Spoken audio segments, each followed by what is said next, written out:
pemirsa, kembali lagi di One News Sore. Pengurus Besar Nahdlatul Ulama menyatakan Yahya Khalil Stakuf atau yang akrab disapa Gus Yahya tidak lagi menjabat sebagai Ketua Umum PBNU mulai 26 November 2025. Menanggapi hal itu, Gus Yahya mengatakan surat yang menyebut dirinya tidak lagi menjabat sebagai Ketum PBNU tidak sah. Informasi lainnya pemirsa, akibat hujan yang terus mengguyur wilayah Sumatera Barat sejak pekan kemarin, pemerintah Provinsi Sumatera Barat memperpanjang status tanggap darurat selama 14 hari ke depan. Inilah One News Sore selengkapnya.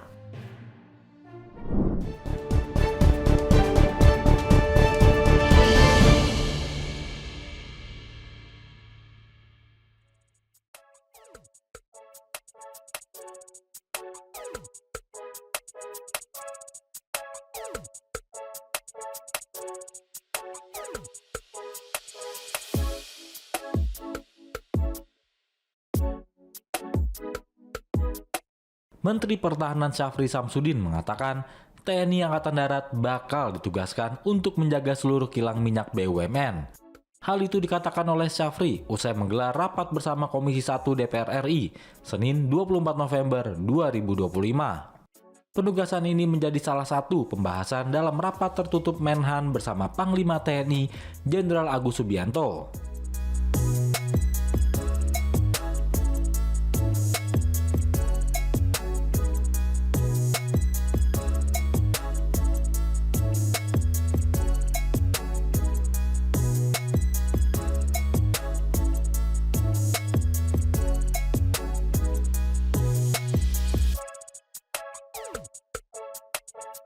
Syafri mengatakan kilang minyak milik BUMN merupakan industri strategis yang mempunyai pengaruh sangat besar terhadap kedaulatan negara. Oleh karena itu, Syafri menilai sektor pertahanan harus memperkuat TNI, baik matra, darat, laut, maupun udara. Hingga November 2025, Indonesia telah memiliki 150 batalion TNI yang disebut Batalion Infanteri Teritorial Pembangunan. Jumlah tersebut akan terus bertambah dengan target 150 batalion per tahun.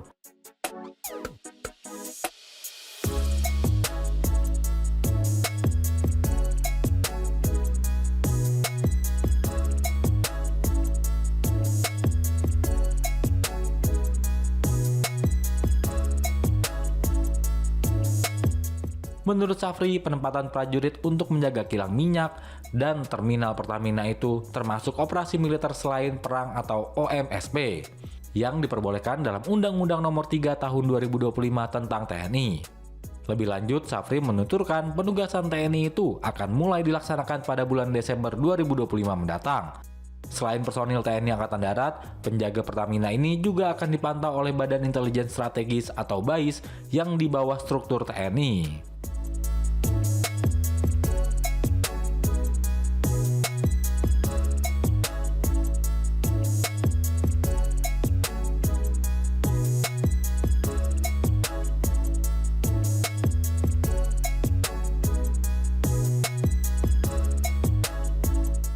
Laut serta udara. Dari tahun 2025 kita sudah memulai pembangunan kekuatan ini, di mana saat ini di tahun 2025 kita sudah memiliki 150 batalion Tentara Nasional Indonesia yang kita sebut Batalion Infanteri Teritorial Pembangunan, dan ini akan terus kita tingkatkan setiap tahunnya pada jumlah 150 batalion per tahun. Ini tentunya tidak dimasukkan untuk kebutuhan ambisi teritorial, tetapi semata-mata untuk menjaga keutuhan wilayah dan pengamanan serta menyelamatkan kepentingan nasional serta menjaga industri strategis yang mempunyai kaitan dengan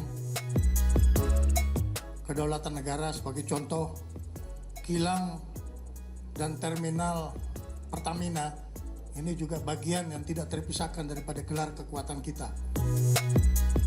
Juga kami telah menerima perintah persiapan dari Bapak Presiden untuk mempersiapkan pasukan pemeliharaan perdamaian di bawah Perserikatan Bangsa-Bangsa.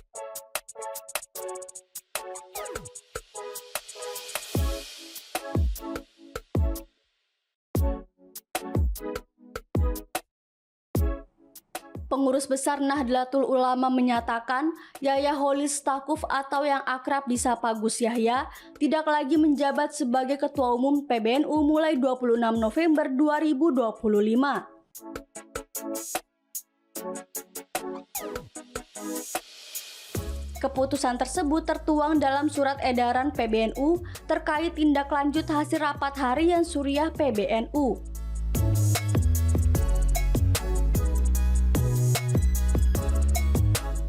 Dalam surat itu menyebut bahwa berdasarkan pertimbangan sebagaimana dimaksud pada butir 2 di atas, maka Kiai Haji Yahya Khalil Stakuf tidak lagi berstatus sebagai Ketua Umum PBNU terhitung mulai tanggal 26 November 2025 pukul 00.45 waktu Indonesia Barat.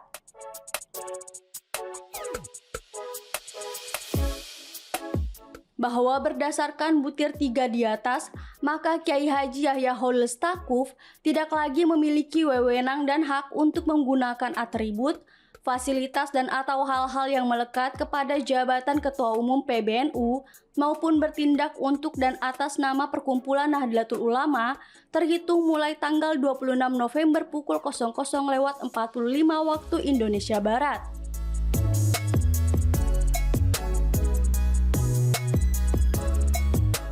Dalam surat tersebut juga meminta agar PBNU segera menggelar rapat pleno untuk membahas pemberhentian dan pergantian fungsionaris dalam struktur PBNU.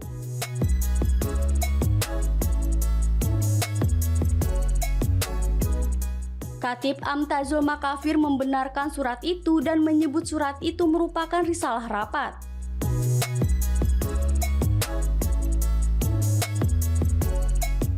Sementara itu, Gus Yahya mengatakan surat yang menyebut dirinya tak lagi menjabat sebagai Ketua Umum PBNU tidak sah.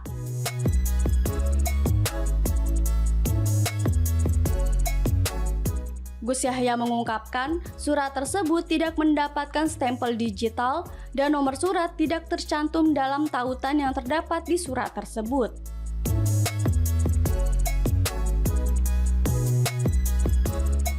Sehingga surat itu tidak memenuhi ketentuan dan tidak mungkin bisa digunakan sebagai dokumen resmi.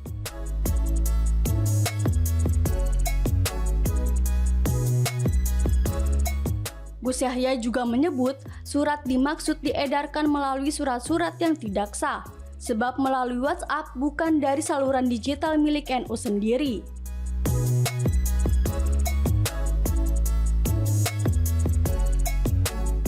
Ia mengatakan, dalam sistem persuratan yang berlaku di PBNU, dokumen yang dinyatakan sah otomatis akan diedarkan kepada penerima yang dituju oleh surat dimaksud.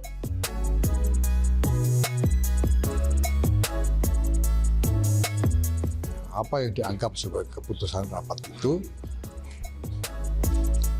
tidak dapat diterima karena memang di luar wewenangnya.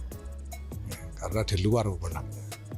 Dan maka sampai sekarang, sampai hari ini, secara konstitusional saya tetap dalam jabatan saya sebagai Ketua Umum, saya tetap dalam fungsi saya, fungsi yang efektif sebagai Ketua Umum, dan secara de facto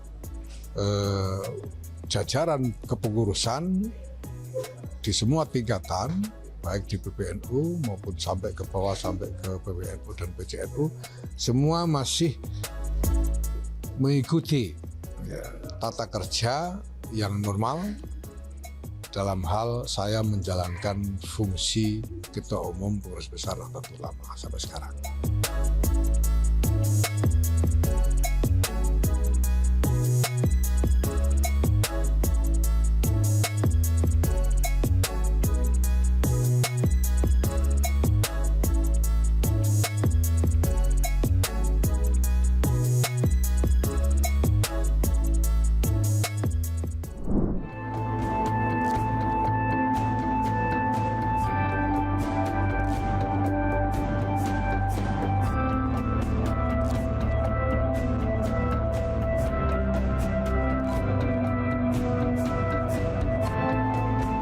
Menteri Dalam Negeri Tito Karnavian mengatakan Presiden Prabowo Subianto telah mengetahui kasus ibu hamil bernama Irene Sokoy yang meninggal setelah ditolak 4 rumah sakit di Papua.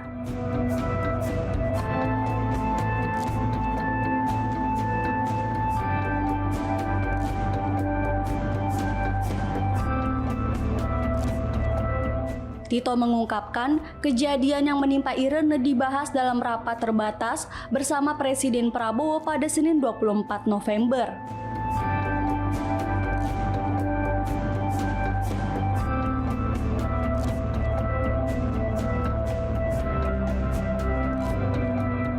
Usai mendengar laporan tersebut, Presiden Prabowo meminta rumah sakit dan pejabat terkait, termasuk pejabat di Dinas Kesehatan, pejabat provinsi hingga kabupaten diaudit.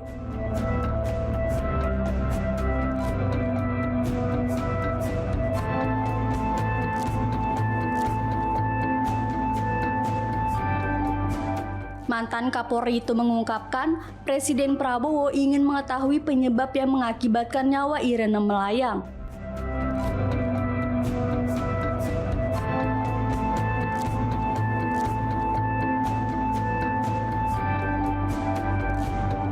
Tito menyebut Menteri Kesehatan Budi Gunadi Sadikin dan pihak Kemendagri sudah menuju Jayapura, Papua untuk melakukan audit.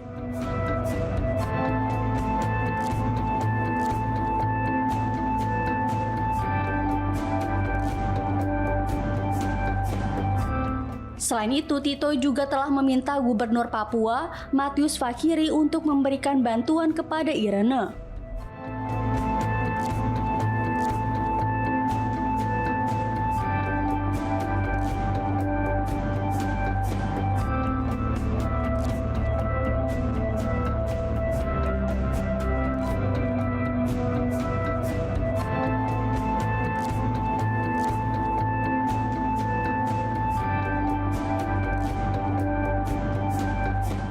Sebelumnya, Irene yang sedang hamil mulai merasakan kontraksi dan dibawa menggunakan speedboat menuju RSUD Yowari. Namun setibanya di rumah sakit, Irene tidak ditangani dengan cepat padahal kondisinya memburuk.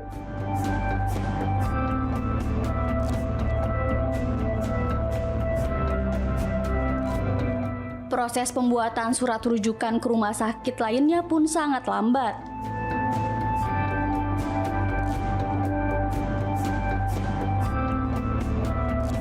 Keluarga kemudian membawa Irene ke Rumah Sakit Dian Harapan dan RSUD AB Pura, tetapi ia kembali tidak mendapat layanan.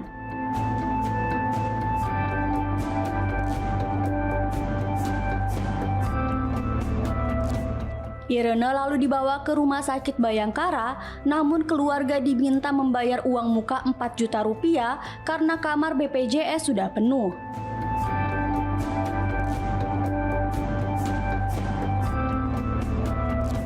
Akhirnya Irene dinyatakan meninggal pada Senin 17 November pukul 5 waktu Indonesia Timur.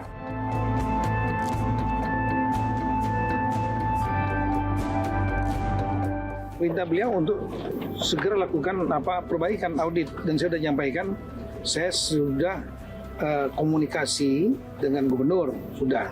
Saya minta gubernur, begitu saya dapat informasi gubernur, Pak Matius Fakhiri sesegera mungkin ke rumah korban, keluarga korban, semua dibantu. Yang kedua, melakukan audit internal, masalahnya di mana. Dikumpulkan rumah sakit itu, termasuk juga pejabat-pejabat yang di dinas kesehatan dan lain-lain.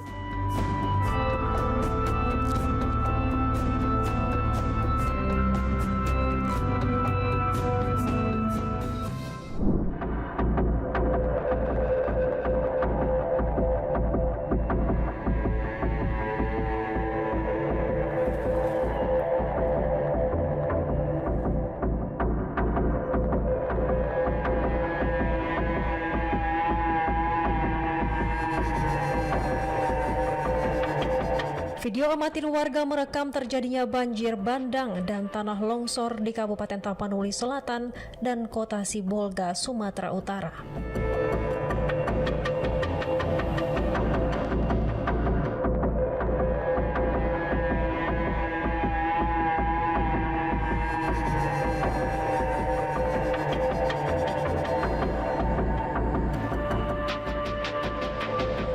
Sejumlah ruas jalan penghubung antar Kabupaten Tapanuli Tengah, Tapanuli Selatan, dan Kota Sibolga terputus akibat material longsor, sehingga akses ke beberapa wilayah menjadi terisolir.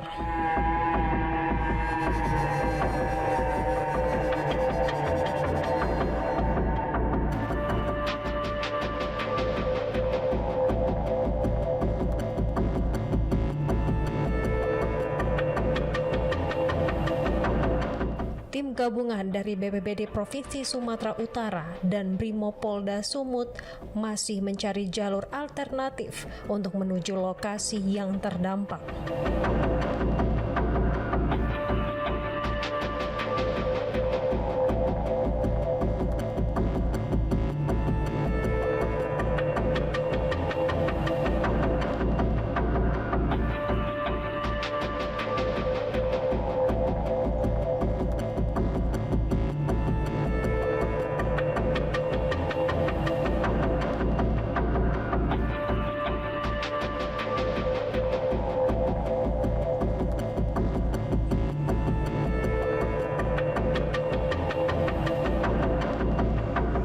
Sedikitnya 8 kabupaten kota di Sumatera Utara terdampak bencana banjir bandang dan tanah longsor.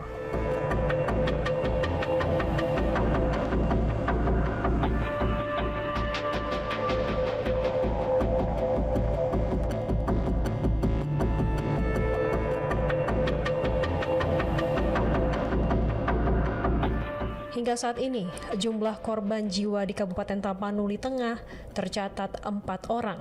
Sementara data korban luka dan kerusakan masih didata oleh BPBD.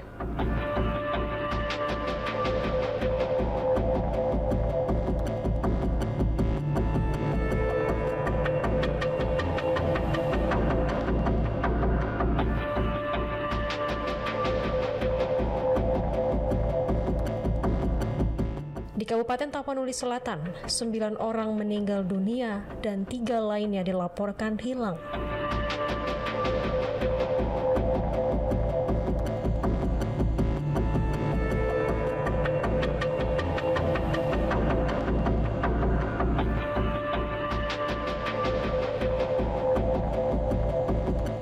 Di Kota Padang Sidempuan, 1 orang dilaporkan meninggal dunia.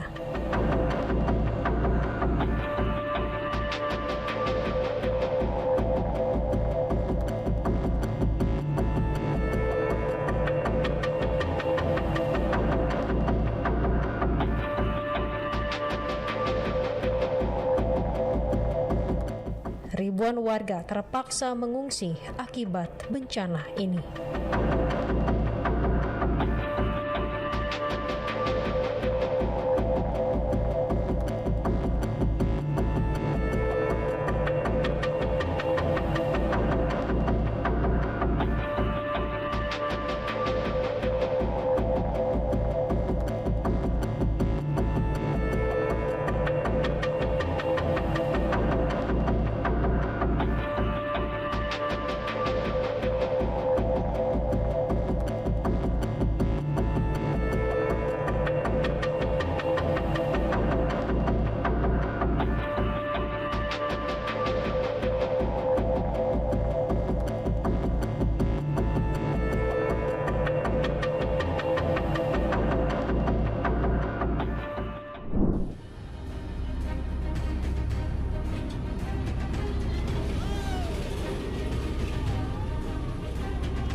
Pemerintah Provinsi Sumatera Barat resmi memperpanjang masa tanggap darurat selama 14 hari menyusul hujan deras yang terus mengguyur wilayah tersebut sejak pekan lalu.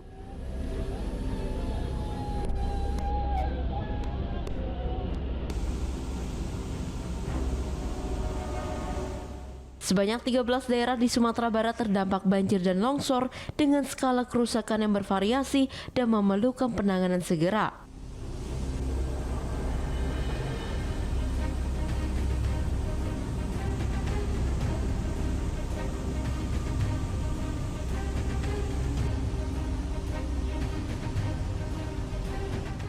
Banjir dan longsor terjadi menyebabkan kerusakan signifikan pada berbagai sarana publik seperti jalan raya, jembatan, serta fasilitas umum lainnya.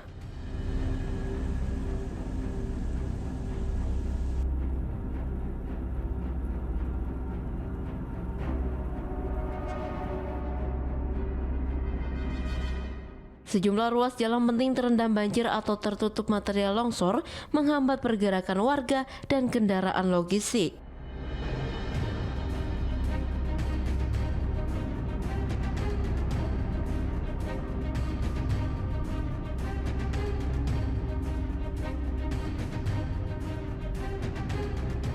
Banjir besar menggerus beberapa jembatan penghubung antar desa sehingga memutus akses vital yang biasa digunakan warga untuk aktivitas harian.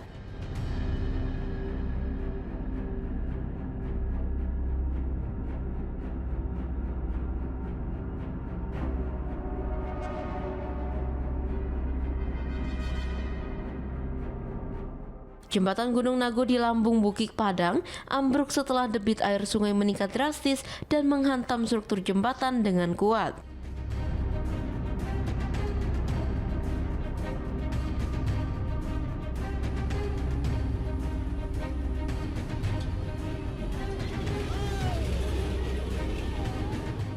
Kerusakan jembatan Gunung Nago menghambat aktivitas warga yang biasa melintas dari Kuranji menuju Belimbing hingga kawasan kampus Universitas Andalas.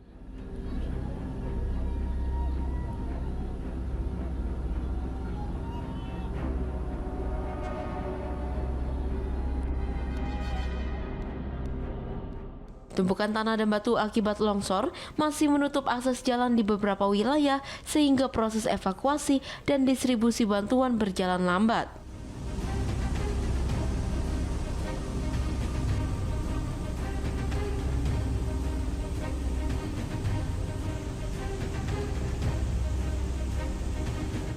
Penutupan jalan akibat longsor dan banjir mengganggu pengiriman bantuan serta memperlambat mobilitas petugas ke daerah yang paling terdampak.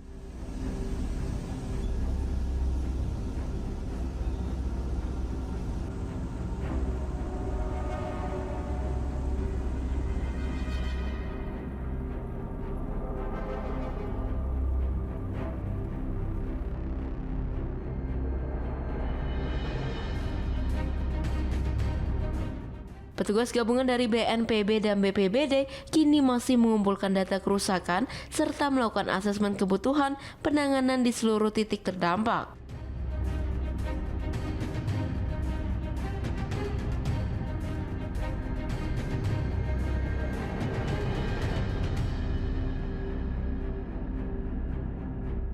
Pemerintah daerah memfokuskan penanganan awal pada perbaikan jalan, jembatan, dan sarana publik lainnya demi memulihkan aktivitas masyarakat.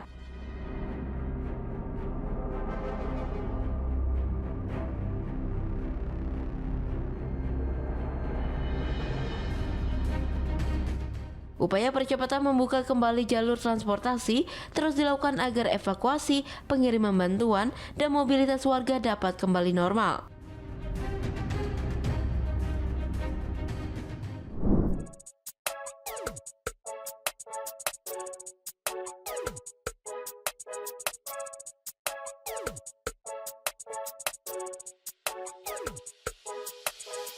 TNI Angkatan Laut mengamankan 2 kapal pengangkut nikel yang terindikasi melakukan pelanggaran di perairan Mandiodo, Konawe Utara pada Selasa 25 November.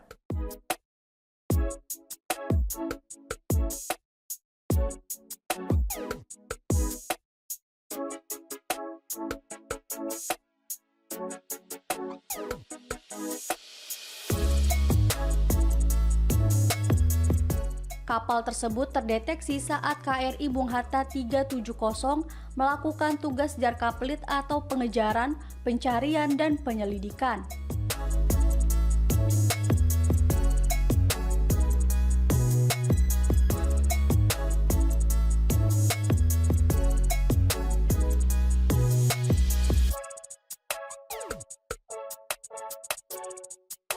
Pemeriksaan pertama dilakukan terhadap kapal TB Prima Mulia 06, TK Prima Sejati 308 yang diawaki 10 ABK WNI dan dinahkodai seorang berinisial A.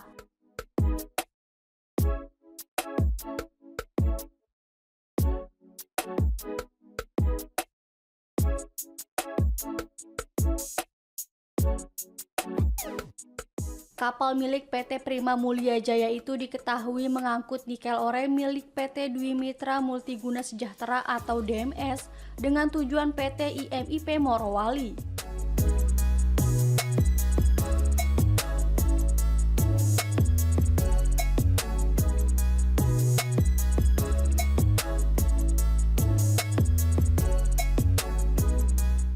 Kemudian TNI Angkatan Laut melakukan pemeriksaan terhadap TB Nusantara 3303, TK Graham 3303 yang juga diawaki 10 ABK WNI dan dinahkodai seorang berinisial RM.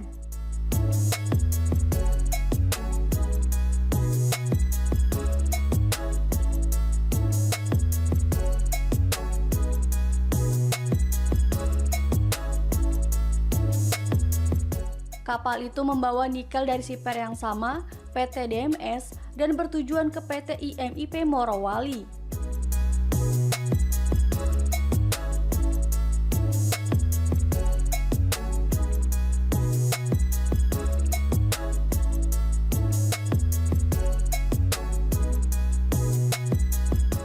Usai melakukan pendalaman, TNI Angkatan Laut menemukan sejumlah indikasi pelanggaran yang dilakukan kedua kapal.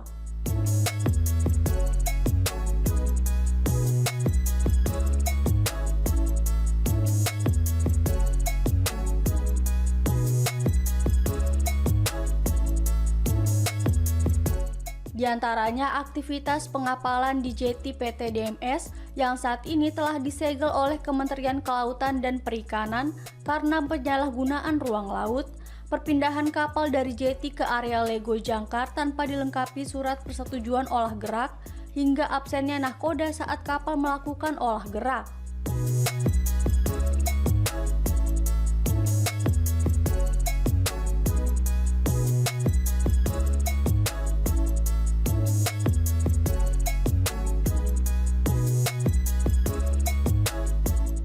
Selain itu, kedua kapal juga tidak membawa dokumen kapal maupun muatan yang sah.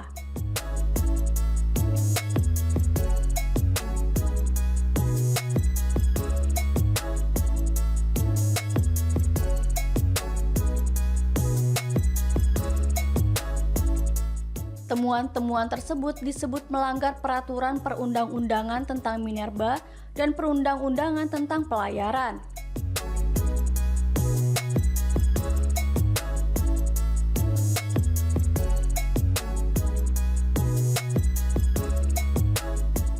Kedua kapal tersebut kemudian dikawal menuju Lanal Kendari untuk pemeriksaan mendalam dan penindakan sesuai aturan yang berlaku.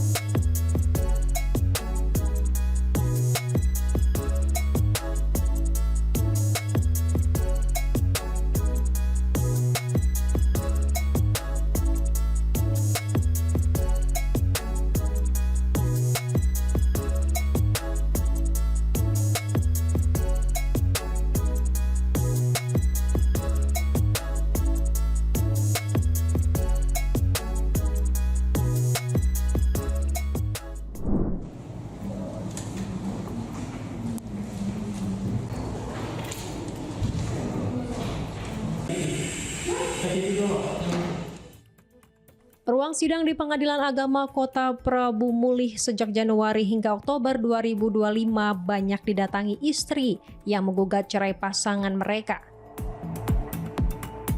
Penyebab perceraian umumnya terkait kekerasan dalam rumah tangga dan masalah ekonomi akibat suami yang kecanduan judi online.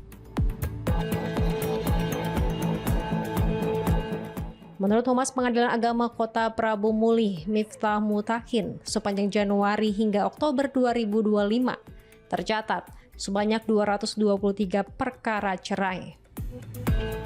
Jumlahnya diperkirakan akan terus bertambah seiring masuknya permohonan cerai melalui layanan terpadu.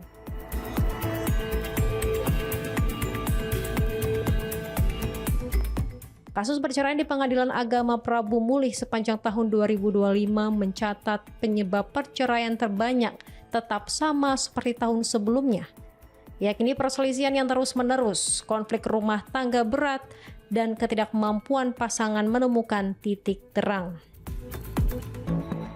Dari total 223 kasus yang tercatat hingga Oktober 2025, lebih dari 50% atau sekitar 112 kasus perceraian terjadi karena pasangan suami kecanduan judi online.